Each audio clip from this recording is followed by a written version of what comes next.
નમસ્કાર મિત્રો, આજની નવી વાર્તામાં તમારા બધા જ મિત્રોનું સ્વાગત છે। મારું નામ સોનલ છે। હું મારા પતિ મનોજ સાથે ગુજરાતના એક નાના એવા ગામમાં રહું છું। અમારું જીવન બહુ સાદું હતું પણ ખુશીઓથી ભરેલું હતું।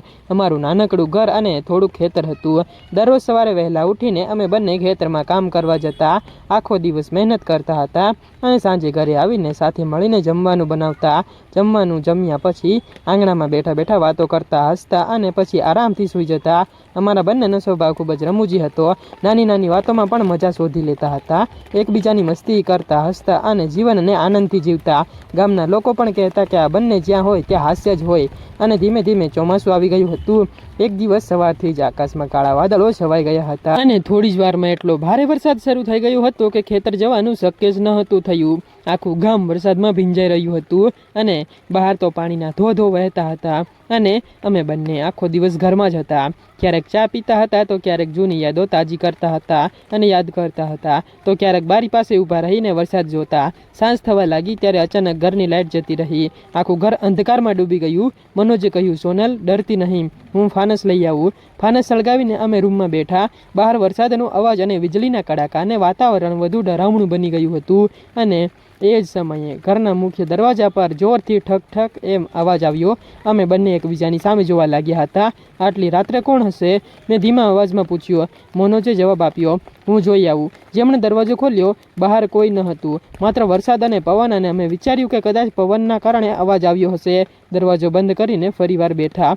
થોડી જ મિનિટોમાં ફરી એ જ અવાજ આવ્યો હતો અને આ વખતે પહેલાં કરતાં વધુ જોરથી। મનોજે ફરી દરવાજો ખોલ્યો હતો।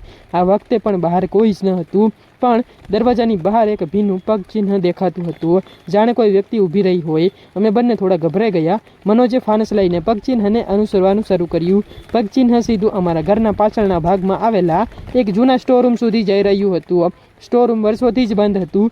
ગામમાં એવી વાતો ચાલતી હતી કે ત્યાં કોઈ અજાણી ઘટના બની હતી। મનોજે ધીમેથી દરવાજો ખોલ્યો હતો અને અંદર બધું જ શાંત હતું। અચાનક ખૂણામાંથી કોઈ વસ્તુ પડી ગઈ હતી, ત્યારે હું ડરીને મનોજનો હાથ પકડી લીધો હતો। જ્યારે મેં ફાનસનો પ્રકાશ ત્યાં પડ્યો હતો ત્યારે ખબર પડી હતી કે એક જૂનું લાકડાનું બોક્સ નીચે પડ્યું હતું। મનોજે બોક્સ ખોલ્યું હતું। અંદર જૂના કાગળો, ફોટા અને એક નાની એવી ડાયરી હતી। ડાયરી પર લખેલું હતું, જે કોઈ આ વાંચે તે સત્ય બહાર લાવે। અમે ધીમે ધીમે ડાયરી વાંચવા લાગ્યા હતા। તેમાં લખેલું હતું, વર્ષો પહેલા ઘરમાં રહેતા એક વૃદ્ધ ખેડૂતે ગામના ઘણા જ લોકોને મુશ્કેલીના સમયમાં મદદ કરી હતી, પરંતુ એક લોભી વ્યક્તિએ તેમની જમીન હડપ કરવાની કોશિશ કરી હતી। વૃદ્ધે બધા જ પુરાવા આ જ બોક્સમાં છુપાવ્યા હતા અને ડાયરીમાં તે વ્યક્તિનું નામ, જમીનના દસ્તાવેજો અને સાચી હકીકત લખેલી હતી અને અમે બંને આખી રાત ઊંઘી શક્યા નહીં। બીજા દિવસે સવારે ગામના સરપંચ અને ગામના વડીલોને બોલાવ્યા હતા અને બધા લોકોની સામે ડાયરી અને દસ્તાવેજો બતાવ્યા। તપાસ થયા પછી ખબર પડી કે વર્ષોથી જે પરિવારને લોકો ખોટા માનતા હતા, તેઓ ખરેખર નિર્દોષ હતા। આ સત્ય બહાર આવતા આખા ગામમાં ચર્ચા શરૂ થઈ ગઈ અને વૃદ્ધના પરિવારને તેમનો હક પાછો મળ્યો। ગામના લોકોને અમારો આભાર માન્યો અને ઘરે પાછા આવ્યા પછી મનોજને પૂછ્યું હતું, જો ગઈકાલે વરસાદ ન પડ્યો હોત તો કદાચ આપણે આ બોક્સ ક્યારેય પણ શોધી ન શક્યા હોત, એટલે કે આપણને ક્યારેય પણ ન મળ્યું હોત। મનોજ હસીને બોલ્યો, ક્યારેક ભગવાન આપણને રોકે છે અને કારણ કે આગળ કોઈ મોટું સત્ય આપણી રાહ જોઈ રહ્યું હોય છે, એટલા માટે।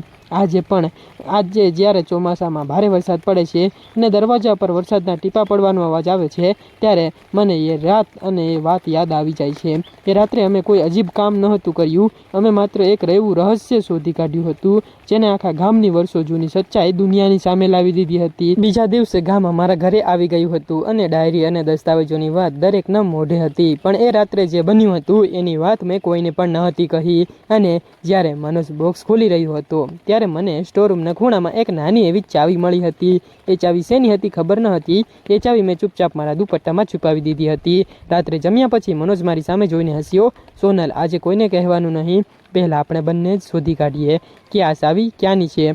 મેં પણ મસ્તીમાં કહ્યું, બરાબર, પણ જો ડરી જશો તો મારો હાથ નહીં છોડવાનો। મનોજ હસીને બોલ્યો, હું ડરું?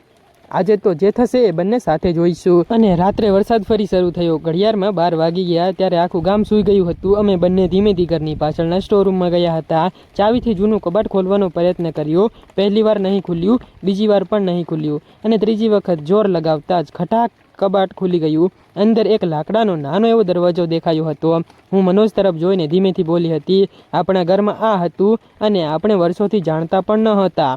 મનોજે ફાનસ આગળ કર્યો. દરવાજો ખોલતા નીચે જતી સાંકડી સીડી દેખાઈ હતી. અમે બંને એકબીજાને જોઈને હસ્યા હતા. ચાલ, આજે પાછા ફરવાના નથી. ધીમે ધીમે નીચે ઉતરવા લાગ્યા હતા. અચાનક ઉપરનો દરવાજો જોરથી બંધ થઈ ગયો હતો. મારું દિલ ધડકવા લાગ્યું હતું. મેં મનોજનો હાથ મજબૂતીથી પકડી લીધો હતો અને થોડા સમય પહેલાં જે મસ્તી કરી રહ્યા હતા હવે બંનેના ચહેરા પર ગંભીરતા આવી ગઈ હતી. અને સીડીઓ પૂરી થતાં એક નાનો એવો ઓરડો આવ્યો હતો. ઓરડામાં એક જૂનું ટેબલ હતું, 2 ખુરશીઓ અને દિવાલ પર લટકતો ઝાંખો ફોટો હતો.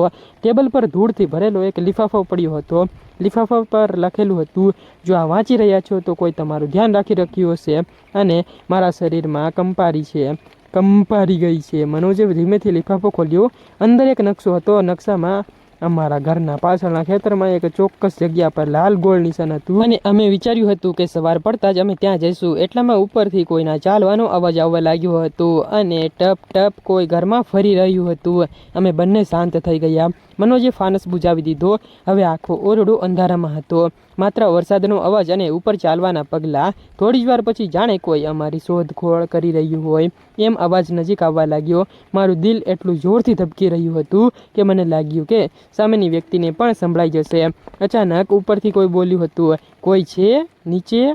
અને એકબીજા સામે જોયું. આ અવાજ તો ઓળખીતો લાગતો હતો. થોડા સમય પછી બધું શાંત થઈ ગયું હતું. સવાર થતાં અમે નકશામાં બતાવેલી જગ્યાએ ગયા હતા અને માટી ખોદવાનું શરૂ કર્યું. 10 મિનિટ પછી કોદાળી કોઈ લોખંડની વસ્તુ સાથે અથડાઈ હતી અને મનોજ બોલ્યો, અહીં કંઈક છે. બંને ઉતાવળમાં ખોદવા લાગ્યા હતા. થોડી જ વારમાં એક લોખંડની પેટી બહાર આવી ગઈ અને ગામના 2 વડીલોને બોલાવ્યા. બધાની સામે પેટી ખોલવામાં આવી હતી. અંદર સોના ચાંદી ન હતા પણ વર્ષો જૂના જમીનના અસલી કાગળો હતા અને ગામના નકશા અને કેટલાક એવા પુરાવા હતા જેના કારણે ઘણા જ ગરીબ ખેડૂતોને તેમની જમીન પાછી મળી શકે અને ગામમાં ખુશીની લહેર ફરી વળી શકે. બધા જ લોકો અમને અભિનંદન આપવા લાગ્યા પણ મારી નજર વારંવાર એ નકશા પર જ જતી હતી કારણ કે નકશામાં પાછળના ભાગમાં પેન્સિલથી માત્ર એક જ વાક્ય લખેલું હતું. આ તો માત્ર પ્રથમ રહસ્ય હતું. હું મનોજ તરફ જોયું. મનોજ પણ એક જ વાક્ય વાંચીને મારી સામે હસ્યો હતો. સોનલ, લાગે છે આપણા ઘરની વાર્તા હજુ પૂરી નથી થઈ. મેં પૂછ્યું, એટલે? મનોજે નકશો વાળી દીધો અને ધીમેથી બોલ્યો, આગળ જે મળશે એ માટે આખું ગામ તૈયાર નથી. અને એ સમયે ઘરની બહાર ફરી એ જ 3 જોરદાર અવાજ આવ્યા હતા. ઠક ઠક ઠક. આ વખતે અમે દરવાજો ખોલવા દોડ્યા પણ બહાર કોઈ જ ન હતું. માત્ર ભીની જમીન પર નવા પગલાં હતા અને એ પગલાં સીધા અમારા ખેતરના જૂના વડના ઝાડ તરફ જઈ રહ્યા હતા. એ દિવસે અમને સમજાઈ ગયું હતું કે ડાયરીનું રહસ્ય પૂરું નથી થયું. ખરી રમત તો હવે શરૂ થવાની હતી. આ વાર્તા ફક્ત ને ફક્ત કાલ્પનિક છે અને ફક્ત મનોરંજન માટે બનાવવામાં આવે છે અને વાર્તાને હજી પૂરી સાંભળવી હોય તો કમેન્ટ કરો ભાગ 3. કોઈ પણ ધર્મ કે વ્યક્તિ સાથે સંબંધ હોતો નથી તો કાલ્પનિક રીતે જ વિડીયો જોજો. કોઈ પણ લોકોએ દિલ ઉપર ના લેવું. આવતીકાલે ફરી મળીશું એક નવી અને ખાસ વાર્તા સાથે. તો ત્યાં સુધી આવજો મિત્રો. ધન્યવાદ, આભાર. આવતીકાલે ફરી મળીશું.